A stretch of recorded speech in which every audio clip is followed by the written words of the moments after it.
The first time I saw the inside of a courtroom, I was disappointed. We visited one for a class trip, and sure, I had already figured out that Swedish judges aren't stooping old men in curly wigs and long robes, and that the defendant wouldn't be a madman in an orange suit, in handcuffs, frothing at the mouth.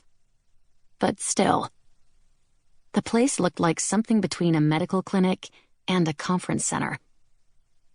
We rode there on a rented bus that smelled like bubblegum and sweaty feet. The defendant had dandruff and pleated pants, and was allegedly guilty of tax evasion.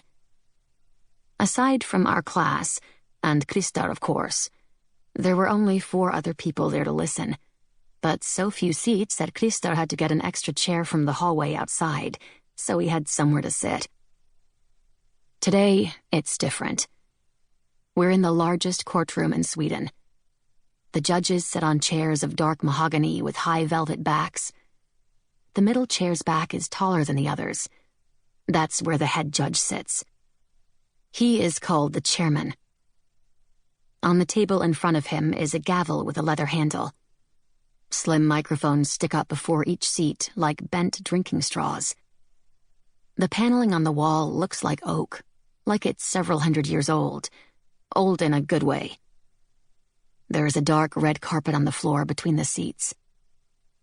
Audiences are not my thing. I've never wanted to be Santa Lucia or take part in talent shows. But it's packed in here. And everyone is here because of me. I'm the attraction. Next to me are my attorneys from Sonder and Lestadius. I know Sonder and Lestadius sounds like an antique shop where 2 sweaty gay men in silk robes and monocles shuffle around with kerosene lamps, dusting off moldy books and taxidermied animals. But it's Sweden's best criminal law firm. Ordinary criminals have a single weary public defender. My public defender is flanked by a whole crew of excited wannabe suits.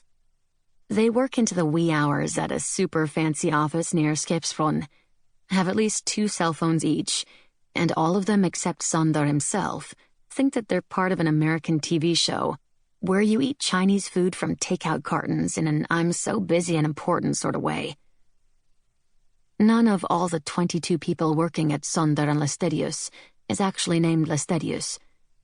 Lestadius died, I assume of a heart attack, in an I'm so busy and important sort of way.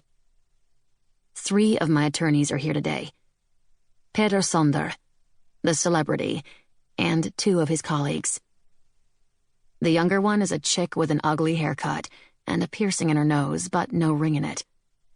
Presumably, Sonder won't allow her to wear a nose ring. Remove that junk immediately. I call her Ferdinand. Ferdinand is the type of person who thinks conservative is a curse word and nuclear power is lethal. She wears hideous glasses because she thinks it proves that she's got the patriarchy all figured out. And she hates me because, in her opinion, capitalism is all my fault. The first few times we met, she treated me like I was a crazy fashion blogger with a hand grenade on an airplane. Of course, she said, not daring to look at me. Of course. Don't worry, we're here to help you. As if I would threaten to blow everyone to bits unless I received my biodynamic tomato juice with no ice. The other helper attorney is a guy around 40 with a doughy belly, a pancake-shaped face, and a smile that says, I've got movies at home that I keep in alphabetical order in a locked cabinet. Pancake has a buzz cut. Dad likes to say that you can't trust a person with no hairstyle. But I'm sure Dad didn't come up with that on his own. He probably stole it from a movie. My dad really likes to deliver one-liners.